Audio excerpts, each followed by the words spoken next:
Hey guys, thank you for tuning in.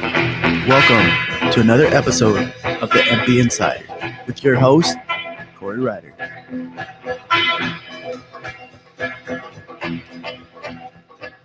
Hey guys, we are back for yet another awesome episode of the EMPI Insider.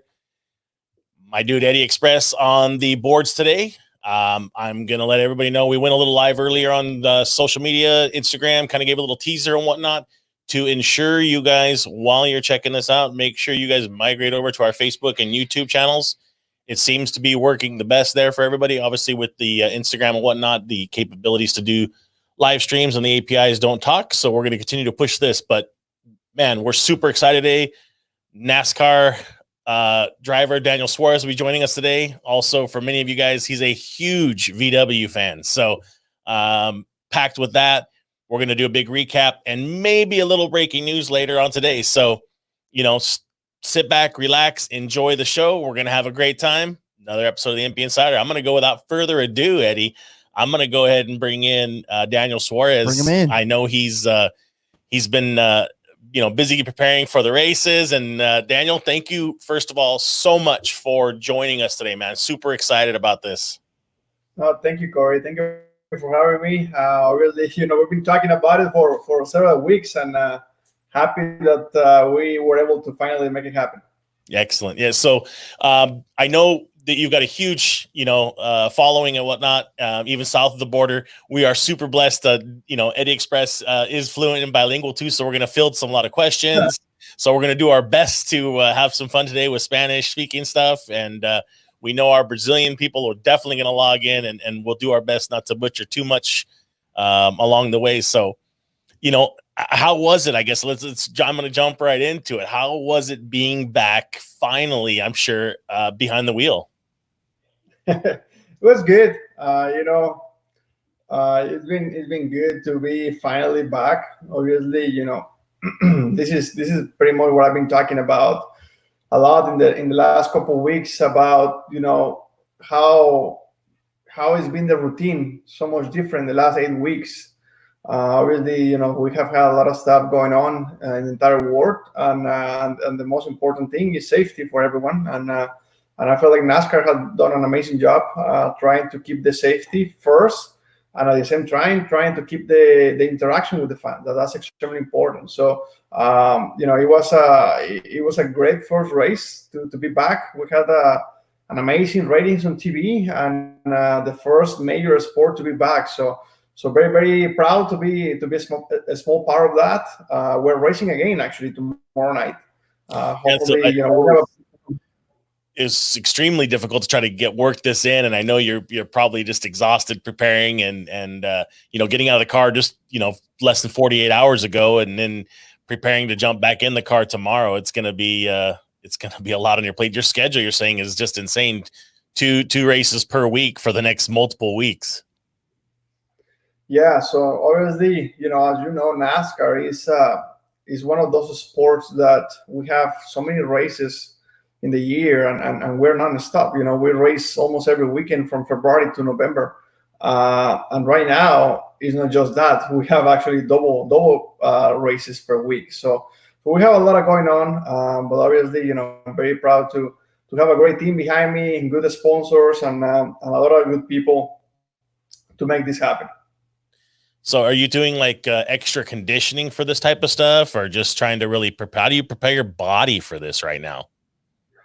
That's a very good question. I'm very lucky that Toyota, that is one of our main sponsors, and also really an amazing manufacturer. They are super professional, and they are extremely good with details, and they pay a lot of attention to every single detail, and they have a private gym with trainers for the drivers. So in all these difficult times that we couldn't go out, I was fortunate enough to have a time window for me to go there and work out by myself and do not have any problems at all. So honestly, in the last 2 months, I've been working out 6-7 days a week, and right now I'm in the best shape I've been in years, because normally I just work out 2 or 3 or 4 days a week, And right now, that's all pretty much everything I've been doing is just taking care of my body. So I'm in very good shape, and I'm more than ready to throw all the races that we can. That's awesome. I'm sure I know your thumb's got to be in shape too from all the Mario Kart you've been practicing on the downtime. Yeah, for sure, man. You know that's what it's all about. To try just to interact with the fans. You know, I was just one of these days. I was talking with my girlfriend. That by the way, she's Brazilian. I know that we have a lot of people watching from Brazil. There is a lot of Volkswagen people that follow this passion as well down there. And anyway, we're talking about different ideas how to interact with fans and stuff. And we came out with the idea of Mario Kart. You know, everyone has played Mario Kart in the past, and it's a very easygoing game, and everyone love it. You know, every person that is related with cars likes Mario Kart. So I decided to throw one championship out there, and man, we got over 100 fans the first night. So I started doing it every night, and it was amazing. We did it for a couple of weeks, and we got over 150 fans every night playing, and it was a good time. I can tell you that it was definitely on my bucket list every single day so that we could join. My daughter is a Mario Kart pro, and man, every night, can we play? And she battled so much to try to battle with you and to get in there and race. So hopefully you guys will do that again soon. You know, but to piggyback off, I mean, we already have people chiming in from Brazil. I see one of our own EMPI own team members, Sammy, logged in from Brazil just to check in already. So it's very cool to see him. Thanks for checking in, Sammy. So now we get to talk what we really, really want to talk about. And I'm digging. I want to know about, and our audience we had a lot of questions. How did the love of VWs for you kind of get started? Kind of, tell everybody a little bit about, your personal story and how it kind of started. Because we know you're a nut about Volkswagens now. Yeah, well, not now, man. Since before I was born, I was already into Volkswagens, into all cars.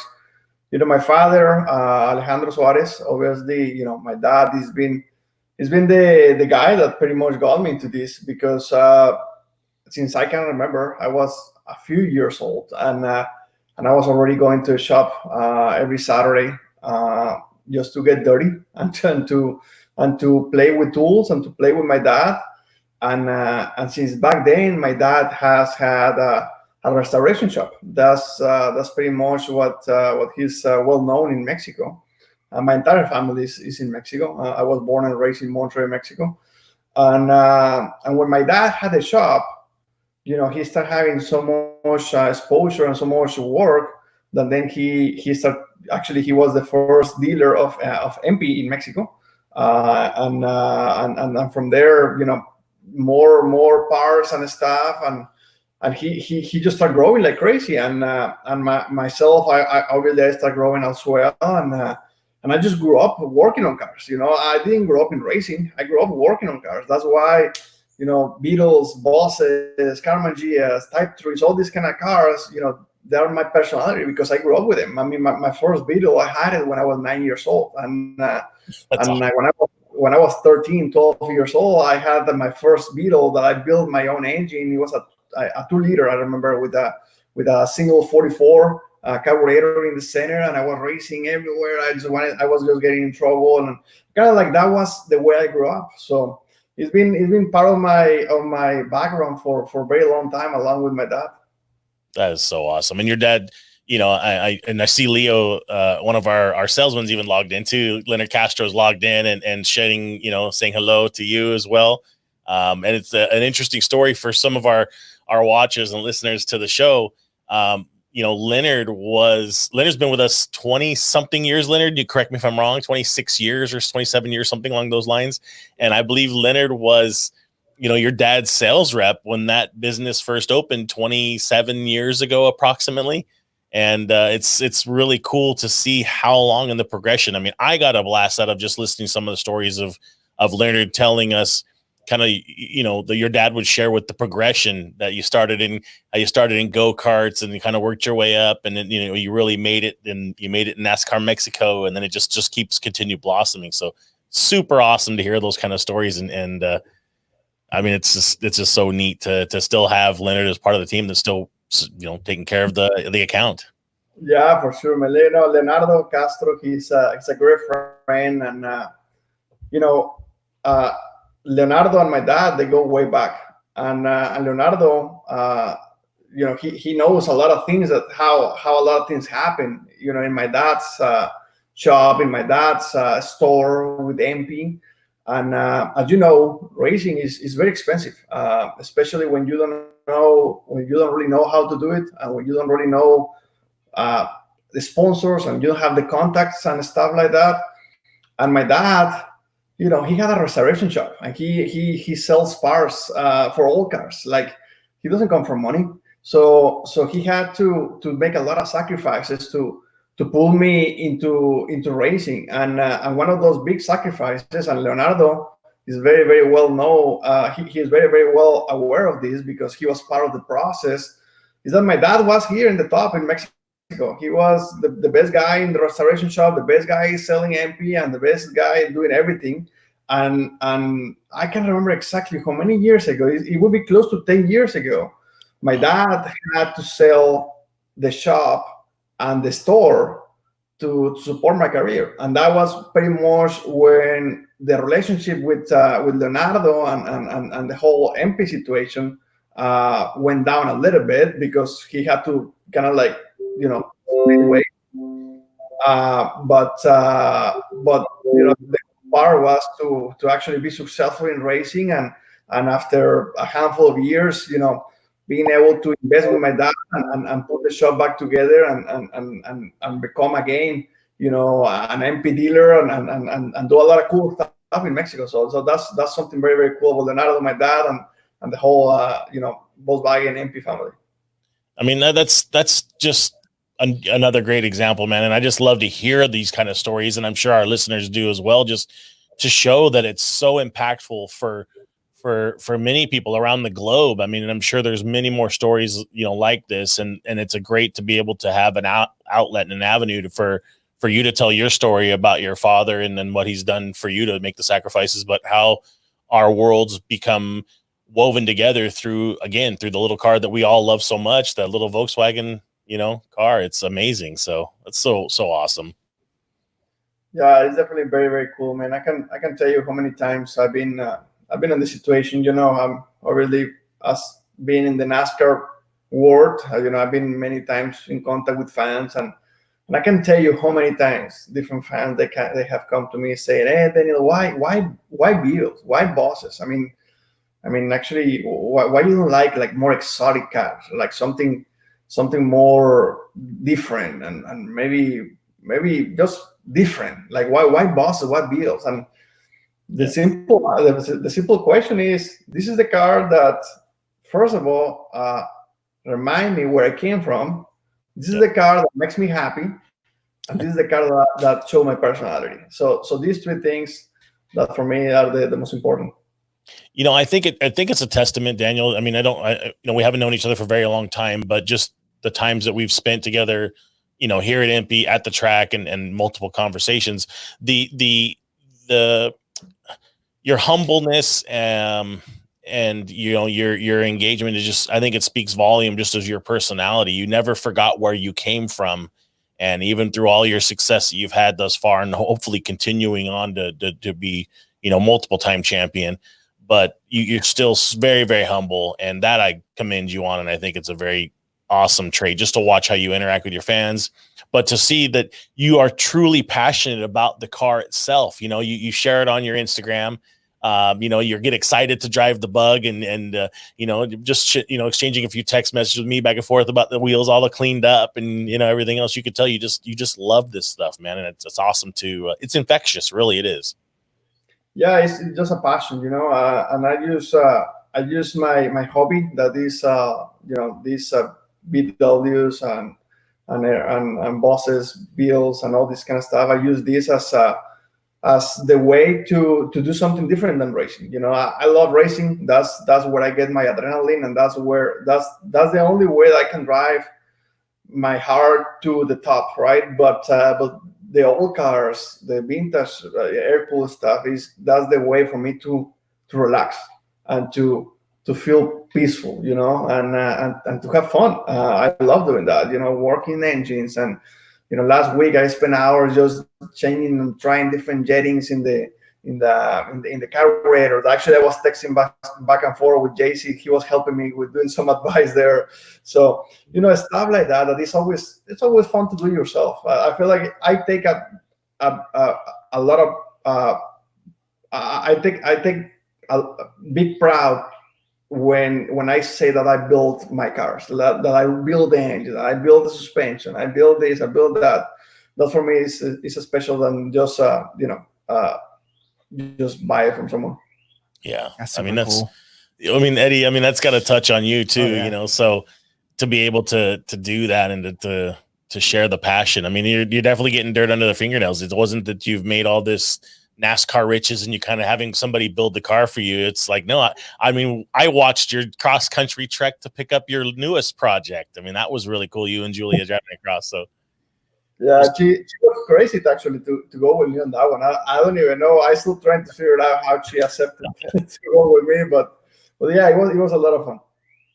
So out of all the collection that you have or had, is there, is it the early ragtop that touches you? Is there a car that is your favorite, or is it, you just love them all, or is there one that just you hold kind of special to you?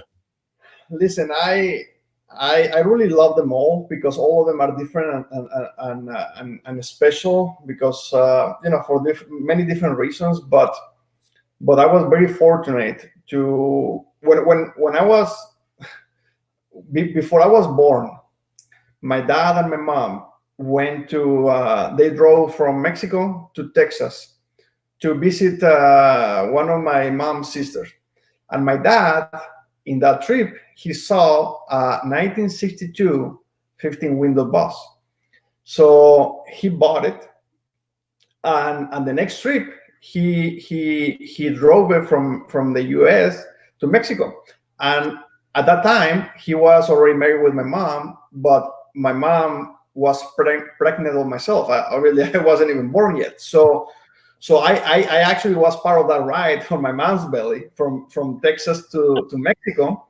And then that was the beginning of everything, because that was the beginning when my dad got the restoration shop and a few years later EMPI. So that boss was one of the first bosses in Mexico to just race to the top. And it was a 15-window boss. So in Mexico, those bosses didn't exist. They didn't sell those 15-window bosses in Mexico. So it was a big deal. And the biggest thing is that obviously, my dad being in the business, a handful of years later, I was like 4 years old, he sold it. And very lucky for us, the same owner kept the boss all these years.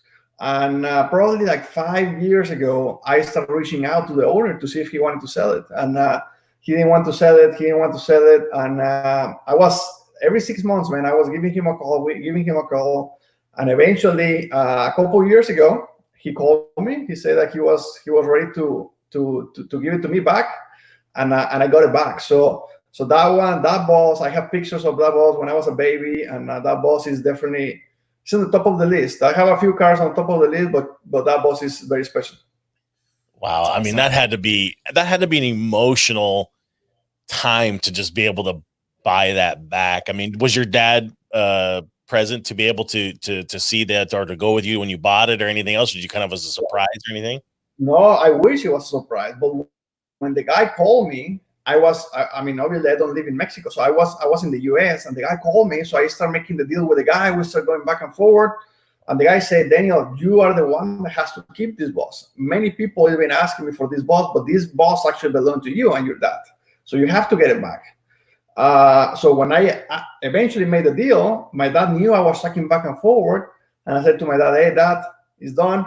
Go pick it up. So my dad is the one that actually went pick it up. And when he was driving that bus, he said, Daniel, you won't believe it, but I got goosebumps that the bus was exactly the same way, the way I gave it to him 25 years ago. And the guy told my dad and myself that the guy drove the bus a few kilometers every Sunday, once in a while. I mean, my dad sold the bus with a set of tires, and after 25 years, the boss had exactly the same set of tires. So the boss hasn't run even 1,000 miles in 25 years. So the boss was exactly the same, exactly the same. My dad told me, Daniel, I remember that this boss had an issue to get to from first to second year. He said the boss had exactly the same issues. So now actually we have the boss, and we are doing. We don't want to do a full restoration because we want to preserve the boss the way that my dad restored the boss 30 years ago. But we are gonna do a few new things, new updates to be able to get the boss back very nice. Wow. I mean, that had to be such an emotional. I mean, just hearing the story, right, is very impactful. But to be able to kind of time travel, right? What do you think? Yeah, I mean, to come full circle, just to have your dad kind of come back home, to the bus, and to be able to just, I'm sure the smell and the sound and just what an awesome freaking experience that had to be. That's so cool. Yeah, man, it's very cool, and honestly, that's like I said, that's in the top of the list. But man, I'm a very lucky guy, and I feel like I've been fortunate enough to do many things like this. When I was in middle school, one time I was in vacations, and my dad used to go to Texas and to Oklahoma to buy a lot of Beetles and a lot of Carmen Gias, bosses, and stuff. And in one of those trips, we were going to Oklahoma to pick up some cars, and we saw a 1962 Carmen Gia, and I was too excited about it. That was in January, and in January is my birthday. So I said to my dad, "Hey, Dad, I want that Carmen Gia. I want that Carmen Gia." So he bought it. I mean, I remember that Carmen Gia cost like back in the day, it cost like $800. He bought it. We imported. I mean, he gave it to me just like that. I rebuilt the engine. I pulled brakes, everything. And I started driving the car to middle school, and at the time I was already in racing. After a couple of years, things got tight money wise in racing. My dad told me, "Hey, I have a guy interested in your Carmen Gia. It's either the Carmen Gia or continue the season in racing." So we had to sell it. We had to sell the Carmen Gia. It went off, and actually this Carmen Gia I recovered it 6 months ago. I bought it back from. Oh wow. So I was very lucky to found exactly the car, pretty much the way I left the Carmen Gia, and I got it back. So just very lucky, man, to keep track of all these cars. I mean, it's amazing. It's like either they're keeping these things like a shrine for you or your history, or I mean, Eddie, it's just like crazy. They're waiting for him to come back. Yeah. I mean, very few people can track stuff down. I mean, there's the car that I'm currently seeking after right now that was my grandfather's. It was in my local area. It just doesn't happen. And for you to find not only one, but two of them, and one of them 25 years later is insane to me. It's just crazy. Are you gonna just keep them the way they are? Are you gonna redo them, restore them? Kind of your vibe. You're just gonna kind of leave them patinaed and put some badass wheels on it and roll them. So the boss, my dad restored this boss 30 years ago, obviously with the technology and with everything that he had 30 years ago. If you see the boss right now, it's very nice. I mean, it has very nice paint. They did a very nice job. But if we restore the boss with everything that we have in the shop today, it will be way nicer. But my plan with this boss is to keep the presence that the boss had from 30 years ago when my dad actually restored it. So what I'm doing with this boss, I'm gonna put a new suspension, new transmission, a big engine that actually I'm getting a lot of power from you guys, from JC and stuff, to put on this boss. And the same stock wheels, I'm gonna put a little wider wheels in the rear, but the stock with the hubcaps and everything. And that's it. And just drive the boss like that, new rubbers and stuff like that. But that's pretty much it. The Carmen Gia is original paint. So very, very lucky. The Carmen Gia never got repainted. The only thing that the Carmen Gia had done in the time that I sold it to the time I got it back, he got a new engine, which I don't love it, but it's in there. And he got new suspension in the front and new wheels, which everything I can bring it back. So, but the paint, it's just exactly the way I had it. So it has original paint, very nice, actually green, kind of like it's almost like a turquoise color with a white top. Super nice car, and it's the same way. So I'm excited for that car for sure. Yeah, I would be too. I mean, I'm just sitting here like, dude, is this guy like the luckiest guy I know? And it's got to be all the good karma that he does and engaging with the fans and everything else, man, because to not only find cars that he's found, that people have cherished as much as him and his father, but to be able to get him back. Oh, and by the way, they're still the original paint from the 62 Carmen Ghia. Like, how is this possible? Guys, I mean, keep the questions coming. We've got some stuff coming through the feed right now. It's so cool. We're chopping it up with Daniel Suarez, NASCAR driver, VW nut. I mean, what an awesome, it's so infectious for someone that loves this car so much, because you liven up, you're tired. It's already 3-hour time difference there. You've been up since, I'm sure, super early. You're at the gym, you were at the simulators and everything else getting ready, and you liven back up again, just talking about these cars and telling the story. It's so cool to see, Daniel.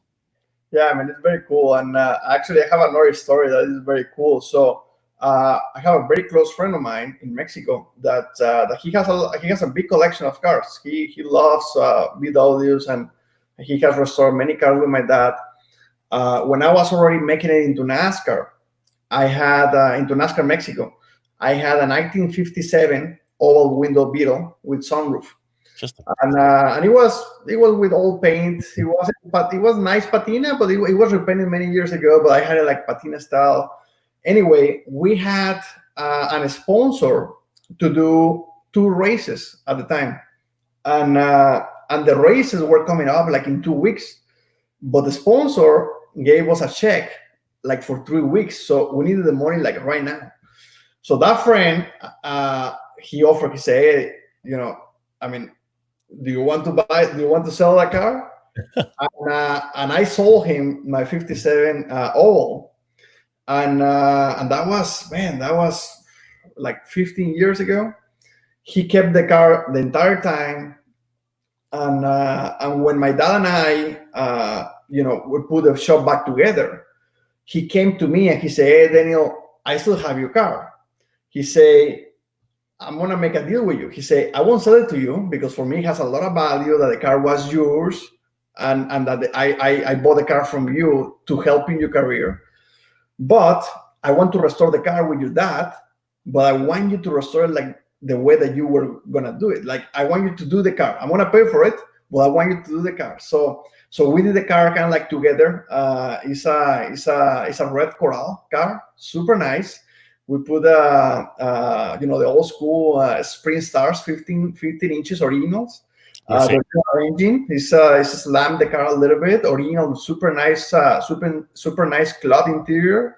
I mean, the car is one of the nicest in Mexico, and the guy still has it, and that's his baby. And he said, "If one day I sell this car, it's gonna go to you. But this is one of my keepers because I bought this car to help you, and we're very close friends." So it's very cool that car is not mine, but if tomorrow I want to drive it and I go to Mexico, I can take it from him. So it's pretty cool to stay in touch with that car still. I mean, I don't know about you, right? And I'm just sitting here kind of like daydreaming about stuff, and I mean, the weather has been beautiful in North Carolina and whatnot, but to drop the rag and to get back in something that just has so much, I'd probably have a hard time. Might get a little bit of onion watery eyes just from the emotional attachment of everything in there. Yep. I mean, that stuff, you can't write that. You can't write a better story, man. And again, I think it's just awesome that you're able to do that, number one, and that the people respect and saw in you what you believed you were going to do, and supported you guys along the way. It's so awesome to see.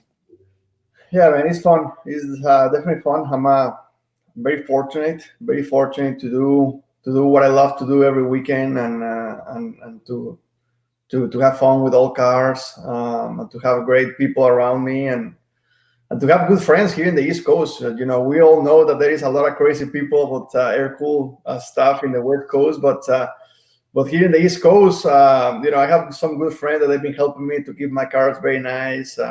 I have a few friends here, Mike, Womack, Grace, and a few friends, good friends that they help me to get my cars. And actually, they're working a split window right now. It's pretty fun to keep the hobby going.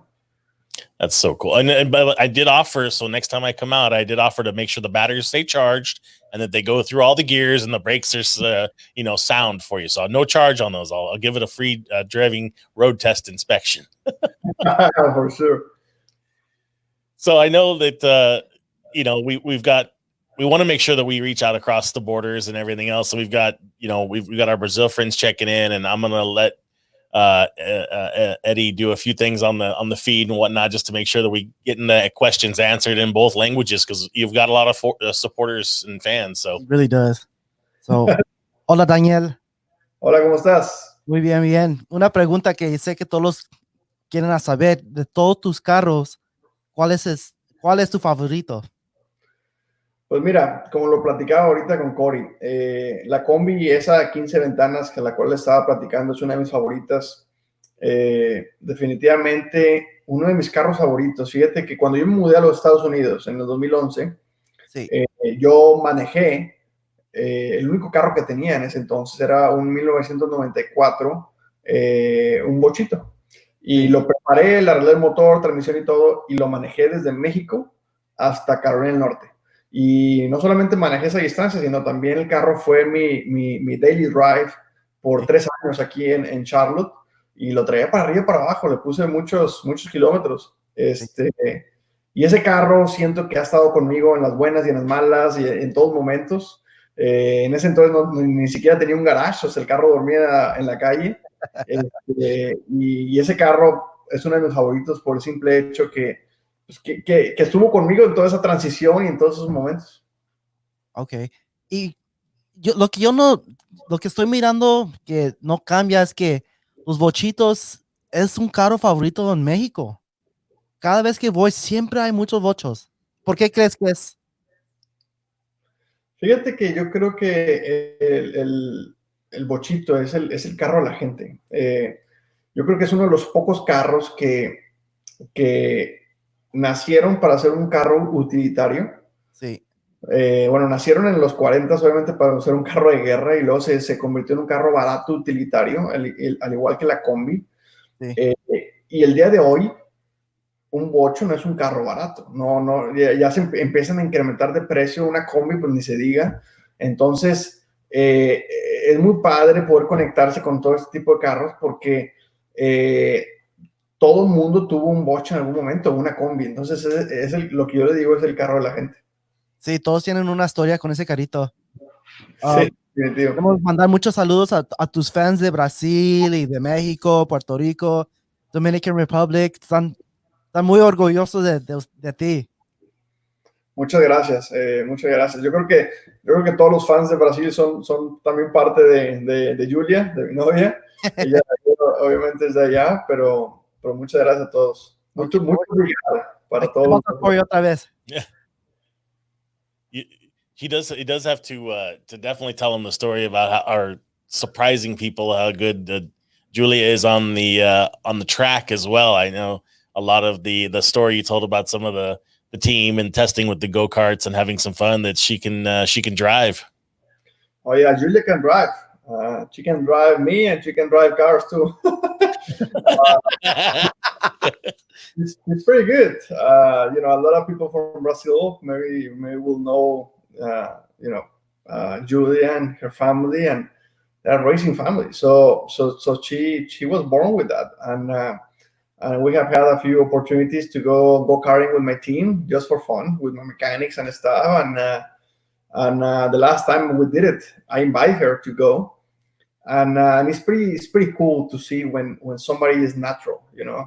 I've been doing this for almost 20 years racing, so I can see from a mile away somebody that is natural, somebody that can drive, and somebody that can drive. So it was funny to me to see her drive and to see that she was fast, like by herself, like without actually saying much. And then I remember we had 2 races, and the second race I say, hey Julia, like if you do this, if you do that, like I start giving her some advice, and then she went faster. Like she listens, and she has the basics, and the good thing about knowing racing is that you can't be scared. Like you have to go on and do not be scared of spinning out or something. So she was not scared. She spun out like 3 times the first time, and then she kept going. And then at the end, she was in the top 5 or fastest from the group that we were going. So she's here. She's a pretty good driver. That's awesome. So like, I mean, I don't want to keep you too long. I know you need to get your rest and whatnot, but so like, what's next for you? As far as you got the race coming up Wednesday, and then any new projects or stuff like that you kind of want to share with some of the fans and some of our stuff or what you're working on, and then we'll talk about maybe our little SEMA plan. Yeah, there is always projects. That's the reason why the shop was born with my dad again 5 years ago. The shop was born because I wanted to build a car, and I couldn't find somebody in Mexico that could build the car the way I wanted to build the car, like my dad used to do it. So that's the reason why we got the shop back together, and we start building cars. And yeah, I mean, right now I have the boss that I was talking about. The boss right now is disassembled. We already have the suspension, we have the transmission. I'm building the engine right now. We have all the interior and all that kind of stuff. So we're baby steps. Here in the US, I have a 1950 split window that a friend of mine has it right now, and the car is good and it's running. But I'm not a big fan of the front suspension, so we're gonna change some stuff in the front suspension, and probably just refresh the engine. It still has the original engine, 25 horse. So we just have to put new rings and stuff just to make sure it has good compression, because it can go right now. I know 25 horsepower is not a lot, but I think it's pretty slow. So we're gonna just make sure that we have the entire 25 horse, and that's it. And I have one more car I'm working on that very well. Yes. So should we talk a little bit about it? We give them a little teaser. Won't get nobody. I lose you. Yeah, you can go ahead. All right. So, one of the things we wanted to share was that, depending on the circumstances, obviously we're at circumstances that they may, but with all intents and purposes, we're very excited to kind of announce that Daniel Suarez's convertible is planning on being one of our booth cars at SEMA 2020 this year. So definitely something that I'm super excited about. Yeah, obviously even more so to have you there, and to be able to be a part of that, should everything work out as planned. But man, that's going to be awesome to showcase the fruits of your labor and what you love to do, and to be able to put that on the center stage in Central Hall at SEMA 2020 is going to be amazing. Yeah, that will definitely be very, very cool. I bought this car probably 5 years ago. It's a 1958 convertible Beetle. Actually, it came from California. Very nice car. The reason why I bought this car was because it was a very, very rare color. It's an Atlas blue, which is a 1 year only color, and you don't see this original cars from factory this color very often. So that's the only reason why I bought this car, and I just kept the car in Mexico for some time, and like a couple years ago, no, it's been less, like a year and a half ago. My dad and I, we wanted to restore a convertible. So we start talking about the project, and we start talking about how to bring this convertible to a next level. I mean, we have built super nice cars in Mexico, very, very nice level. But we wanted to build this car to a next level, like a show car, just every single bolt, everything modified, everything like unique, different. I mean, everything. I mean, I'm talking about the little pieces of metal that go with the bolt between that attach the chassis to the body. All those pieces of metal, we build those from billet aluminum, and we put the logo of the shop, the DNS logo. So like all the little pan washers that go in the channel of the body pan, you made out of billet aluminum, and they're engraved with the logo. Exactly. So those kind of details, like all those little brackets that hold the fuel tank, the same thing. They are built with the logo of the shop in laser, in CNC machine. So like every single thing is kind of like unique and more personalized, the car, and we're building the car that way. And obviously, talking with Corey, talking with Leonardo, came up the the conversation about bringing the car to SEMA. And right now, the car is not done right now, but it's close to be done, probably a few months out. And that's the plan. I mean, the car is going to be very nice. Already has a lot of MP parts. He has an MP wheels, 17-inch Porsche wheels, narrow in the front, wide in the rear. It has an Okrasa engine, so it has some cool things, and we're looking forward to hopefully things work out well with the world and with the environment, and I can attend there to be able to have this 1958 convertible in SEMA. That's so awesome. I mean, I haven't even seen pictures of the car, and I don't want to a point. So it's like I wanted to be unveiling. I mean, if you guys think about last week, we had the commitment from David Ankin and toy makers to come on the show, and that being a centerpiece. Now we just giving you guys another glimpse of really where we're going, what we're doing by bringing Daniel Suarez and his beautiful, I'm sure it's going to be beautiful 58 convertible in there with all the custom stuff. And you know what? I do see a trend now, and I was going to ask you about this because you did talk about your 57 oval and whatnot, or your split. But then with this car, I see a pattern. Like, you've got late model components or, upgraded components, brakes, wheels, of course, because you got to look good when you're rolling. But I noticed you kind of leave a little bit of the old school stuff too, like with the Okrasa motor and the 25 horse split, stuff like that. Is that kind of your thing? Or are you gonna build something with a 48 specials and some more horsepower? I'm the kind of guy that I like to have a little bit of everything, and I'm the kind of guy that every time that I see a car, I don't know how, and you may say that I'm crazy, but I feel like the car talked to me, and the car tells me what the car wants. This Corey. It must be. Yeah. the 15 window boss. The 50 window boss is going to have 48s, 88s. That thing is going to be a strong engine. It will have close to 180, 200 horsepower. So that thing is going to be strong. But I'm going to give you a perfect example. When I went on the road trip to pick up the double cab that I got in California, I had my vision. Okay, I want this double cab, slam it on the ground, some Porsche wheels, everything. I even got the wheels already. I got the wheels. I already know the guy that is going to make the suspension for me. Like, I got all the plan. I already talked to a guy. I haven't even seen the boss. I saw the boss, man. I drove the boss, and I said, you know what? This thing, I can lower this thing. This thing is telling me that it wants to stay like this. The hubcaps are super nice, patina, everything nice. It drives super nice. So I can change this. It's too nice. So I have everything, and I won't do anything with it. So it's one of those things that I sit with the car, we talk a little bit, and then we find the direction. Please record that, because that's going to make some really good content somewhere down the line. I'm sure Julia might have some blackmail on you on that one when he needs it. But so with all those extra parts, that means you're just going to have to get another car and build something else. So darn, it just added the collection and whatnot. Yeah, man.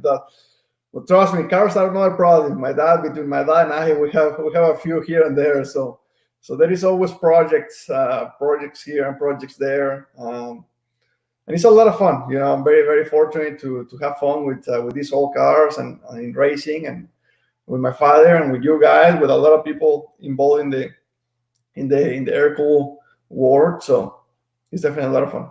Well, Daniel, I mean, I could sit here and talk for hours with you about cars, and I'm sure we're going to get a chance to it, but I know you got a big race coming up tomorrow night. Before we let you go, how much did you like iRacing stuff? I know that was one of the questions just kind of popped up on my screen. Everybody's like, well, ask him how he liked iRacing, because everybody wants to get into iRacing now, and you pay the subscription and go to battle with the greats. Yeah, man. Listen, iRacing is good. It's a lot of fun. It is probably the most realistic video game out there. We have to remember this. It's still a video game. True. It's the most realistic video game, but it's still a video game. We have teams, Toyota, an amazing manufacturer. They spend millions in the real simulator that we have. that's not a video game anymore. That's a tool that we use to set up our race cars and to do simulation, and we bring engineers. That's not a game anymore. That's more like a tool. It looks like a game, but it's too expensive to be just a game. So iRacing is a lot of fun. I had a lot of fun doing it. The problem was that everything started as a game when we started doing it, and then we start to get a few things here and there with different opinions, and then we start to learn that the consequences were actually real. As we saw, some good friends actually got in trouble with the sponsors and with bigger things because this. So it started to become something that started for fun, and it started to become something that it was a pain. So it was good. I didn't like many things about it. I didn't like the organization. I didn't like the way they were doing some things, because there were some people seeing that very professional. There were some people seeing as a game. So the rules, there were a lot of things that they were a little bit of a mess. But the game itself is good. It's a lot of fun. The thing is that there were a lot of things pulling in different directions a few weeks ago before we went back real racing. But at this point, I'm just glad we are in real racing. Okay, and the last question before we let you go is, when is the next Mario challenge? That's what everybody wants to know. I know, man. I hope so. Because I only got to battle with you once, so I'm gonna make sure I'm telling you guys. Peter, I know you're probably watching this. My boss. I'm like, hey, I got to leave early. I got to make the Mario Kart challenge because I got to battle with this. I will let you know. Obviously, I did it for 2 weeks every day because I had a lot of downtime here in the house. But now I'm running like a chicken without a head, man. We are doing 4 races in 10 days. We have a lot of stuff going on, meetings and simulator testing. Tomorrow morning actually is the only day I have to get to relax, and then I have to drive 2 hours to Darlington to do the race. So it's just a lot of stuff going on. But I'm hoping maybe Friday it would be nice to jump in Mario Kart. But we'll see. I will keep you guys updated. Awesome, man. Daniel, thank you so much for coming on today and spending some time with us, talking cars, talking NASCAR, and just talking overall life. It's really great to not only chat with you on this type of platform, but to call you a friend. And I thank you so much for joining us today. Thank you, Corey. Thank you, Eddie. Thank you for having me. It's been a lot of fun, and I hope that all the EMPI fans and all the NASCAR fans, they got to know me a little bit better, outside of my racing life. If you're going to pull for anybody, if you're not a NASCAR fan, I mean, typically I wasn't. I wasn't either. But he made me a NASCAR fan. You made me a NASCAR fan, dude. And we pull for you every week. We watch the standings. We try to watch anything we can get our hands on. Watch what you're doing. You've made it more engaging, and NASCAR needs more guys like you to be a part of it. So thank you for that, because I love all forms of motorsports, but now I have a reason to like NASCAR even more. So thank you for that. Thank you. I appreciate it, and I hope we can catch up in person soon. Sounds good, my friend. We'll catch up to you soon. Thank you again for your time. Thank you, man. Bye-bye.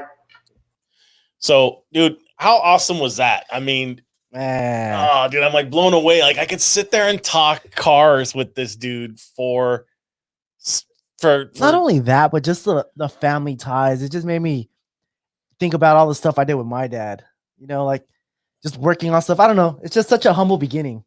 To see how far he's come, like, I don't know, very inspiring. It really is, and it's just, again, I talked about it a little bit on the show, and for me, dude, I really feel that karma, good person, for somebody to extend an olive branch like that, or for him to be able to attain the things he's been able to attain and stay humble, stay real with his fans, and really grounded. I mean, don't get me wrong. That guy is a fierce competitor. I mean, we've seen it. We've been at his pit box, but that's what makes those type of individuals unique. It's that hunger and the drive and desire to just go out and race and be competitive. And it's really neat because it's whatever. It was like that in Mario Kart because I got to see this. I mean, I was there was probably 300 people every night trying to log in and play all these challenges, and we try to work our way to get to where he's at. Do you know how cool it is to play against him? If you beat him, the bragging rights you have. Dude, and then he didn't win every single time. So that's what was really cool. Like the standings and stuff like that were like, you'd see him second, third, you know. And I mean, it's I'd like be screenshotting that. Like, look, I beat Daniel Suarez. dude, I have it. I really have it. I never beat him. So I never got to beat him. I never had a chance to do it, but I did. I was like, dude, somebody beat him. Holy shit. Like, you're going to get banned. Man, so much going on. So many things going on. A couple things I do want to make sure we mention. Number one, it looks like things are starting to kind of slowly creep back into normalcy-ish. I even want to use that lightly. SCVW's got their big V-dubs at the Rock on Rockingham in the first weekend in June. So I think it's June 5th. Shout out to her because, I mean, she's the one that also runs Fast Times of Farmington, which has been canceled. So on a positive note, it looks like V-dubs at the Rock's going to go down. So pretty cool to see at least something going on in the V-dub world.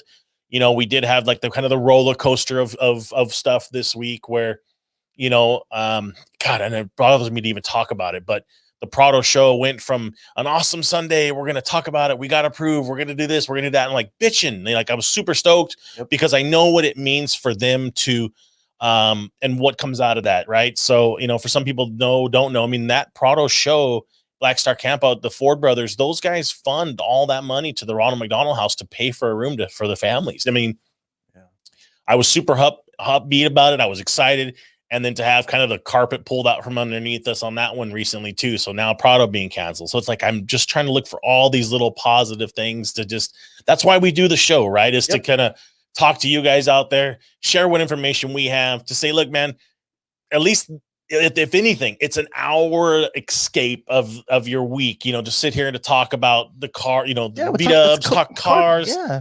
I wish I had a little cocktail right now. We're setting the vibe, just to kind of escape, right? And just to kind of, people aren't working, people doing this, but we wanted to kind of keep this open and fun and at least give you something, give you an avenue to chime in, to send us a comment. We're looking at them.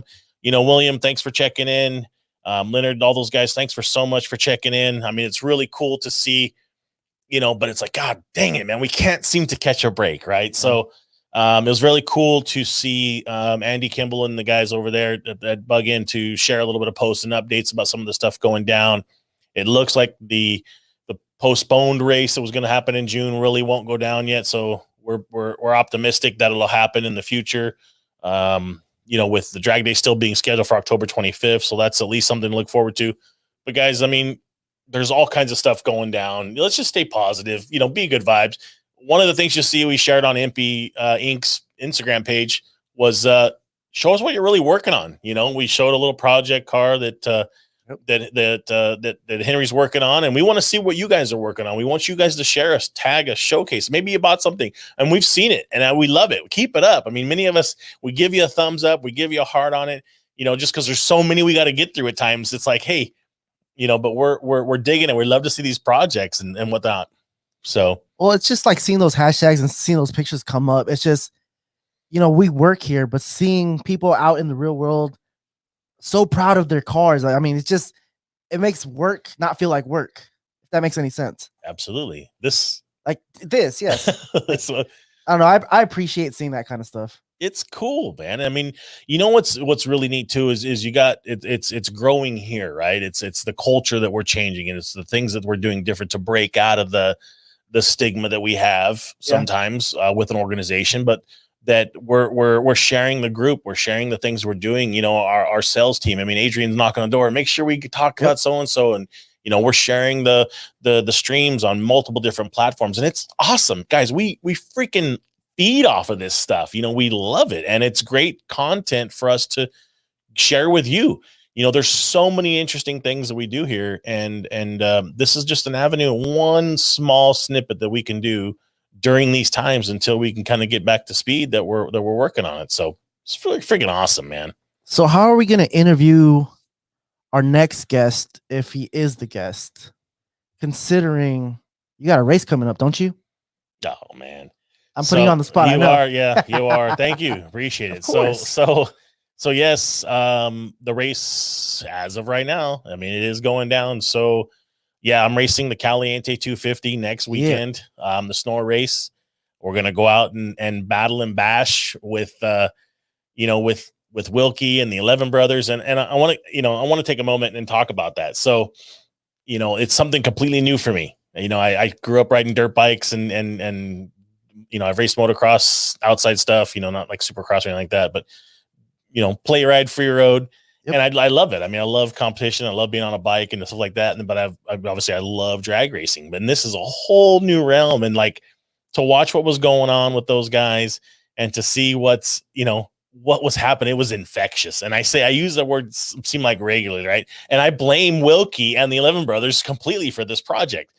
But, with everything going on, I was like, hell, we're not going to be drag racing anytime soon. Right. We might as well use this opportunity to go out and beat the living shit out of some of our parts. Yeah, really. And prove Yeah. that they are. Because many people don't. Like Wilkie's car was loaded with driveline components, transmission, brakes, steering, all that stuff was EMPI branded products that some people think in many cases are whack or whatever it is, but we're proving it. I mean, so we went out and beat the hell out of it, never raced a day in his life in a car like that, in a brand new car, brand new race, and go out and finish a second after hitting a stump, and going out and bashing. But he did a good job, and it kept the parts together and the car finished. So, but then I'm like, well, who better to tell our story than one of our own, right? Yep. So we talk about everything else here and the ability to do stuff. And I'm like, you know what? I'll do it. I'm going to do this. I want to go out and build something.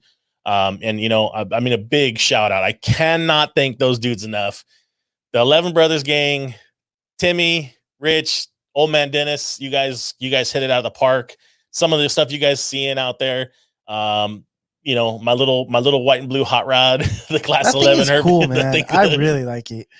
But those guys, they made it fun, and then, it's like, for me, it was a way to say, look, number one, we can show EMPI parts. We can go out and test it. We can go out and beat on it. We can go out and try to do something fun. Yep. Right. It's a relatively inexpensive way to go out racing. Everybody can go do that. It's not expensive. You can go out and still buy a 71 bug or 70 bug or whatever it may be, something preferably with IRS for a few $100, do some basic stuff to it, and go out first of all, put the biggest smile on your face. Cause I haven't even got to drive my car yet, but to go out and do that, just thinking about it, I'm like, dude, this is going to be freaking awesome. And to know, like, I can go out and beat the hell out of it. And it's gonna like, oh, it's, $40 for this piece. All right, cool. Like, it's affordable. Yep. And then most of the guys that are in this hobby can fix it themselves. Yeah. So it's like, what better way to kind of get together with your group of buddies? Dude, you're doing laps, switch drivers. Who cares? Go have fun, get out of the house. But the knowing that the off-road stuff would probably start before the big crowds would go, and it's kind of how it was showing, I was like, this is perfect. So let's do it. Yep. So again, I can't thank the 11 brothers enough.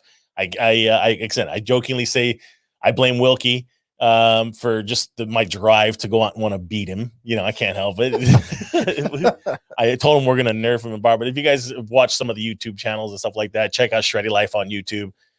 Shout out for those guys. But, the neat part of it too is it's always been kind of that taboo class. That's like, oh, those are the also rans, but now there's a couple of videos going on YouTube. It's like the big name guys like Herps and whatever else, they're supposed to be building these 11 cars just because it's a pure kick in the pants. It's a blast of fun and it's affordable to do. So it's like, go out and bash with your friends on a shorter course.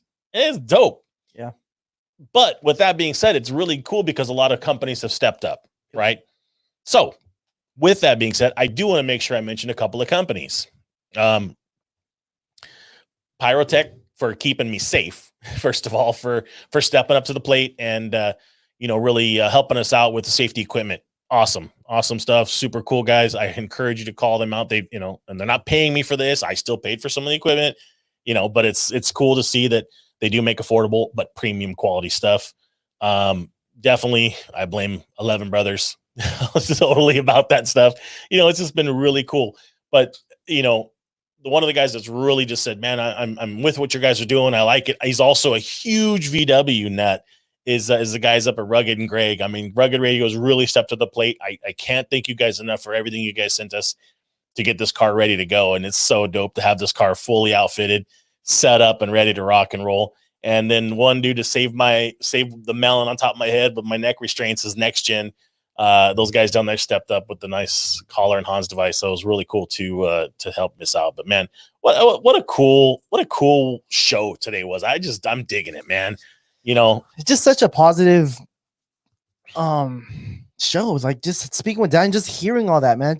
I'm like, man, now I want to go look for my high school car. I wonder where that car is, you know? Just oh man. The Subaru wagon or no, it was a 68 Camaro, man. That was my high school car. You actually, I think you might have went down a notch for you guys just because you got rid of the Camaro, dude. Yeah, I know. You guys know I'm a muscle car guy. I like that stuff too. Yeah. You know, but it's all right. Pour a little out. So man, it's been cool. And